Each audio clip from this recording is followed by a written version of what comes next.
తాకట్లో ఉన్న మీ బంగారాన్ని విడిపించి ఆ రోజు ఆన్లైన్ రేటుకి కొంటాం. Sharma gold company. నిత్యం వేలాది మంది ప్రయాణికులను గమ్యస్థానాలకు చేర్చే హైదరాబాద్ మెట్రో నష్టాలను పూరించుకునేందుకు సిద్ధం అవుతోంది. లక్షలాది మంది ప్రయాణం చేస్తున్న నష్టాలు భారీగా ఉండడంతో ఛార్జీలను పెంచక తప్పడం లేదు.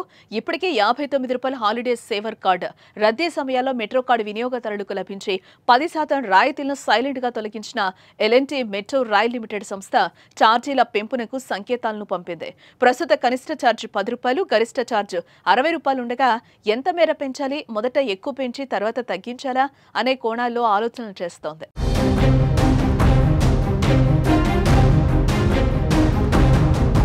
2017 నుంచి గతేడాది వరకు దాదాపు 6,500 కోట్ల భారీ నష్టాల్లో ఉన్నట్లుగా సమాచారం. ఈ ఆర్థిక ఇబ్బందులకు ప్రధాన కారణం కోవిడ్-19 మహమ్మారి సమయంలో ప్రయాణికుల రాకపోకలు పూర్తిగా నిలిచిపోవడమేనని ఎల్ఎన్టీ మెట్రో సంస్థ పేర్కొంది. ఆ క్లిష్ట సమయంలోనే సంస్థ మెట్రో ఛార్జీలను పెంచాలని అప్పటి రాష్ట్ర ప్రభుత్వాన్ని కోరింది. కానీ అప్పటి ప్రభుత్వం ఈ ప్రతిపాదనకు సుముఖతను వ్యక్తం చేయకపోవడంతో ఛార్జీల పెంపు నిర్ణయం వాయిదా పడింది. దీంతో ప్రకటనలతో ఆదాయ మార్గాలను మెరుగుపరుచుకోవడానికి అనేక ప్రయత్నాలు చేస్తున్న నష్టాలు పెరగడంతో ఛార్జీల పెంపు అనివార్యమైంది.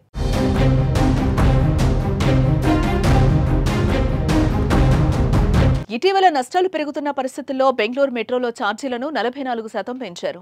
అక్కడ ఛార్జీలు పెంచడంపై తీవ్ర విమర్శలు వచ్చాయి.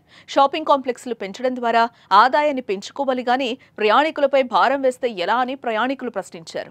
అయితే ఇప్పుడు హైదరాబాద్ మెట్రో రైలు సంస్థ కూడా ఛార్జీలు పెంచడానికి సిద్ధమవుతూ ఉండడం ప్రయాణికులకు పెద్ద ఎదురుదెబ్బే.